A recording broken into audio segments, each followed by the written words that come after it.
We're at Indianapolis Motor Speedway, and we come into the weekend first and third in the points.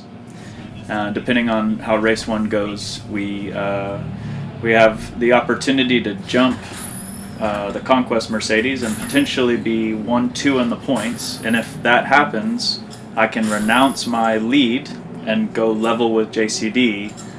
And that way, everyone wins in that situation. I lose nothing. I still am champion, but JCD can be champion along with me.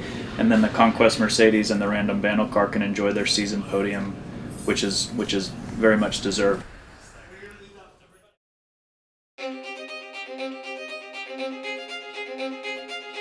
This is historical hallowed ground in terms of motorsports. You enter these gates and you are surrounded by acres of history, and you can feel the ghosts. You can feel the specialty. Every time you roll over those bricks, it's a really cool thing. You know where you're at. And the track as a circuit is really cool, I think. It's an oval and it's a road course all blended in together, so there's lots of different camber changes, there's lots of surface changes. Yeah, it's a unique challenge and one every driver wants to win at.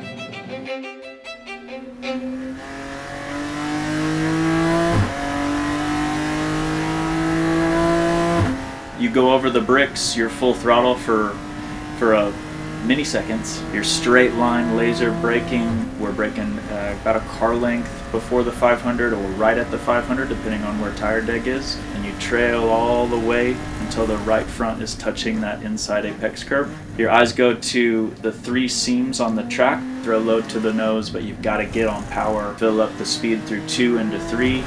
3 flows into 4 in a total flowy connection.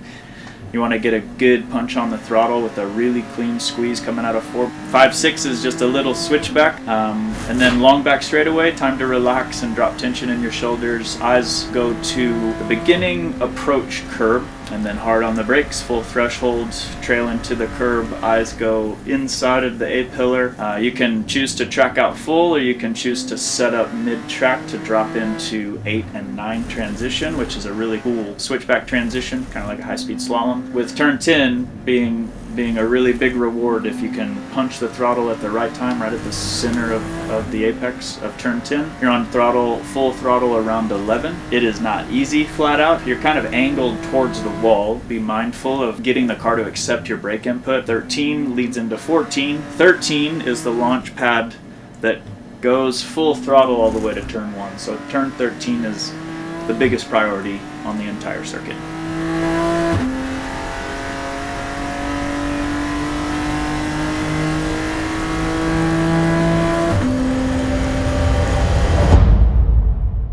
Indy weekend, first off, before we even showed up at Indy, we had a test there at the end of August, beginning of September, that went incredibly well. The car was very fast on old tires. The car rolled off the trailer and was fast. We didn't have to touch it. It gave me those Road America vibes, like, all right, cool, I just put this in our back pocket and we'll show up and we'll be good. We showed up, practice 1. The whole day was dry up until the moment it went green.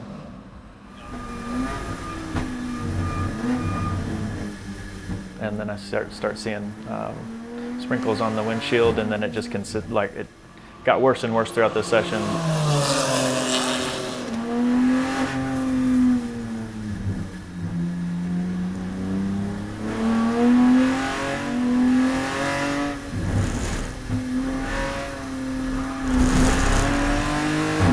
There were possibilities that the weekend could turn wet at any time, so we chose to run. If it, we were on the fence about that, because if it's not in the forecast later on in the week that we're going to face those conditions, we're not going to take that risk.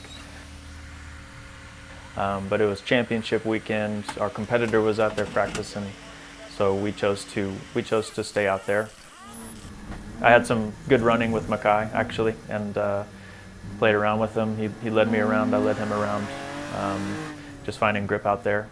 It's a diamond cut, one flow direction paved surface, so it's meant to run in the opposite direction that we run it when we run the road course.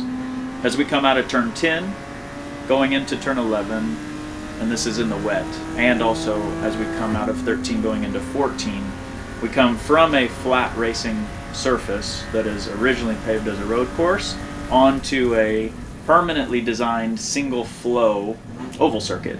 Coming out of turn 1, when it really started to pour, you see the banking. It's elevated, so it looks like you're coming into a mirrored wall. It's very intimidating.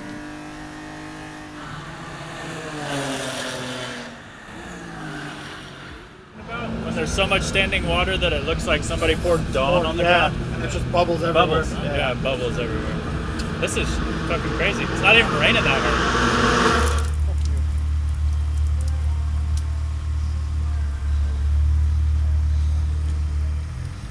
And then it just continued throughout the day. By the time it rolled up to practice 2, which was the last session of the day, it had completely flooded. So practice 2 was canceled. The conditions were so bad that we couldn't really, we couldn't at all get a read on the car. It was just unrelatable.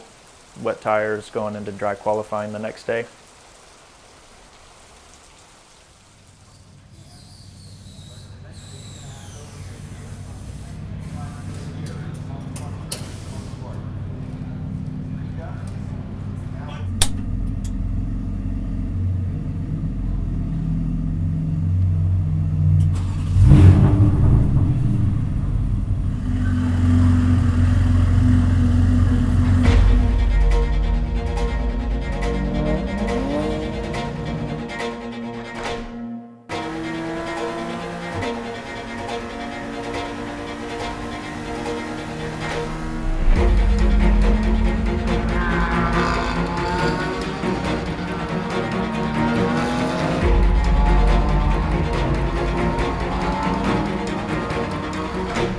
I felt good, you know. I thought we ran a 30.8 in the test, and I was like, we're gonna throw stickers on and at least get a low 30 or a high 29, and we didn't. Didn't even come close.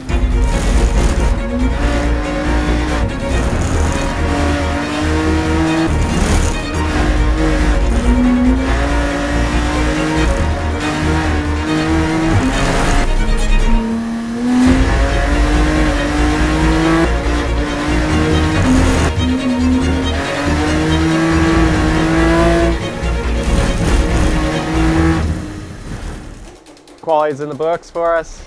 A little bit frustrating. Went in head high. Felt like we had a chance to do something there. I had heard that we'd found something there in testing. Unfortunately, we just didn't find the pace during qualifying when it counted. The car was an absolute handful in left-hand corners. Like, it felt like almost a right rear shock was blown. Like, it didn't take a set. I think our car was good enough for like a 7th or 8th place finish overall, which would be our worst weekend. Every time I try to go left and put power down, it snaps. Push, like Zac said. See, as you cross over, I'm like 3 or 4 tenths red to Zac's 30.8, which would have put us pole. I'm like, all right. Didn't roll in there, I didn't bend my hands fast enough, so the next one I'm actually going to try to turn the car. See, fights me left, doesn't fight me right. See how I can just nab it? You're like, well, that's what it's got. Yeah, but I don't know, man. I was hoping to see a 30 there. The car's difficult to drive. We seem to be a sitting duck relative to the other cars in a straight line, and we are just lacking front and rear grip. It's a tricky thing to manage, so it's hard to gain trust in the car. Yeah, it's just a tricky car to balance on the limit, and we lose a lot of times center off. Apex to full throttle, that pivotal moment that every driver's trying to polish up. In 1909, 3.2 million 10-pound paving bricks were laid down, giving this esteemed venue its nickname, the Brickyard. Today, the Indianapolis Motor Speedway welcomes the cars and the stars of Pirelli GT4 America for the second-to-last race of the 2023 campaign. We went into race 1 27 points ahead. and a victory is 25 points. So basically if I maintain or go into the next race with that advantage, then we clinch.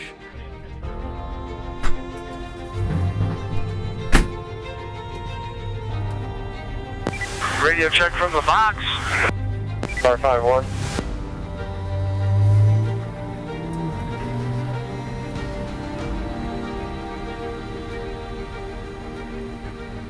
The field is in alignment. The Rova Pole Award winner, Jesse Webb, has the field in hand. Conquest Racing, the team, trying to stay in the Silver Class Championship fight. Into the VP acceleration zone and over the yard of bricks. There's the green flag. We are racing. Race 1 of the weekend for Pirelli GT4 America. Gray Newell looking super aggressive on the start. They dropped the green and I immediately got swarmed by like 5 cars. Travis super late on the brakes, trying to stay up alongside that Mercedes. Little bit of a twitch, that might leave him vulnerable to Kevin Bohm, who's on the attack. Pretty clean at the front of this field though, Cal. My stint, I was able to move forward a little bit, but nothing that I felt was impressive. John Capestra-Dubets is charged up to the 5th spot.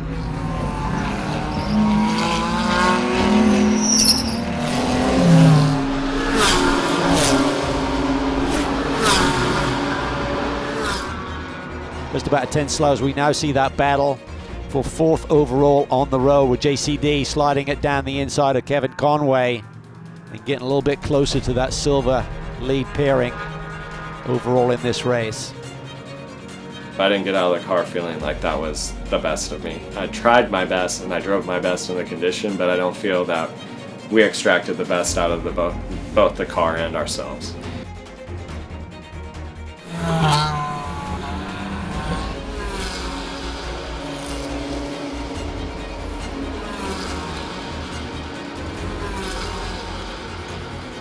Well, as we keep talking championships and how everything's coming down towards the end of the season, this car right here comes in as the points leader by 27 points, but that BMW is struggling with turning left. They can't figure out exactly why or what's causing this, but it said it's especially exaggerated in turn 7 and turn 13. And talking to JCD, he said that what's really providing the struggle for the BMW here is the tire wear as it goes through the stead.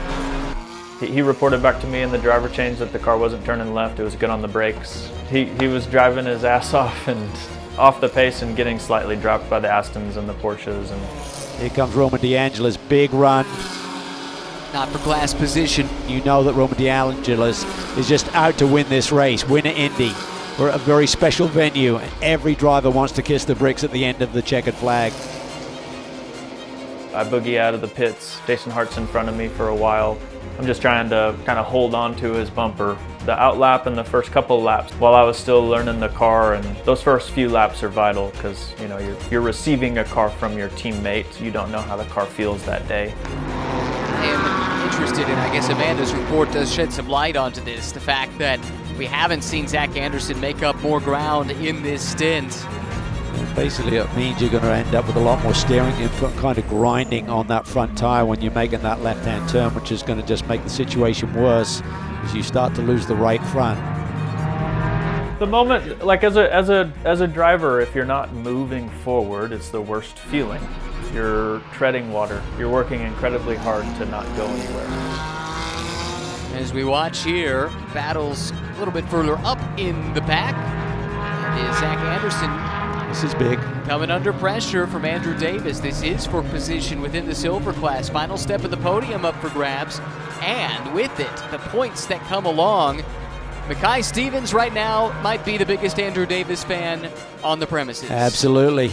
They came into the race 27 points behind Zac Anderson, but if Davis could get around Zac Anderson here, that would be a 13-point swing, essentially half it going into the final race of the championship. So Anderson's got to dig deep, and he did not have a great qualifying run for his starting role in race 2 here this weekend either.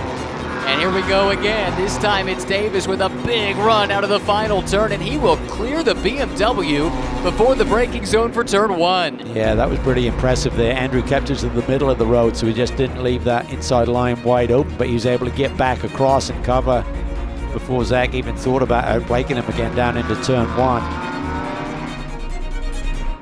You only want to be moving forward as a competitor. But sometimes it doesn't play like that, and your victory is holding on for dear life. Would have a day. Oh, This is Mackay huge. Stevens has slowed. This is was huge. The leader in silver. They were trying to claw back into the points battle. Something has gone wrong for the Conquest team. This is going to seal the championship. Yep.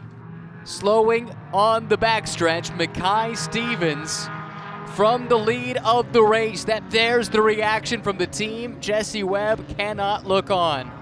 That was gutting. It was so gutting. I mean, like, you're leading the whole race. We led every single lap, 56 minutes of the 60-minute race, and you just see that car come to a stop. My whole gut feeling during that entire race was, I hope something doesn't happen, because I'm like, that's what's going to take us out now. And we didn't have usually every race we have our TV screens up in our pit box where we can see the race, and we didn't have connection, so we couldn't watch the race, and I'm watching up on the big screen. I had just said something, and I was talking to somebody, and all of a sudden I heard the announcers go, "Oh," and I look up, and I just see our car on the back straight slowing, coming to a halt, and I'm just like, no way. Like, of course, this is just our luck. I mean, you know, you start to get really switched on to all the noises the car's making, and like you have 4 minutes left in your season and your championship run, and Starting to feel a lot of vibration. Understood.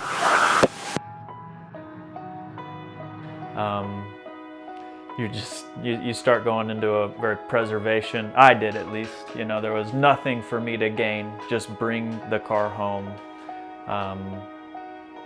Yeah, it was an unbelievable feeling. And he is standing on hollowed ground as he wins this championship. And Zach, gosh, man, I've seen the journey with you, and I know how much this moment is going to mean to you, but can you put into words finally being here? No, couldn't possibly, but I'll try and manage. I did not want it to go down like that. Jesse and Mackay absolutely deserved that win, and they deserve to take it into Sunday. The racing gods didn't give that to them, unfortunately. I just have to say thank you so much to the people around me. I have to say thank you to this guy, John Capestro Dubets, for that faithful phone call a week before Sonoma, asking if I wanted to run with him.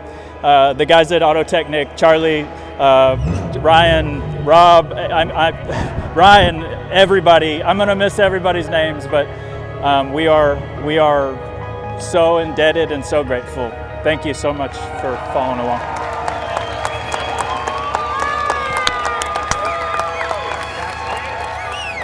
All right.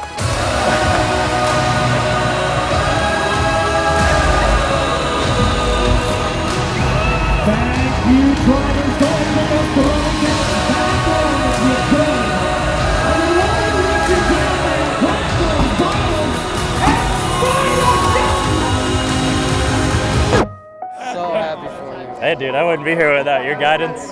I would not be here. Glad we're here together. I am in fucking, like, answered prayers, man.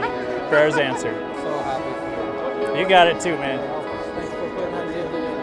Hey, one day I will come up with the words of gratitude for you. I think you've already done it. Team owner guy. Sorry. Put him through hell to get here. A few years ago, I was sleeping in a car in LA. I know you were. Waiting for a paycheck to come in. Hostile.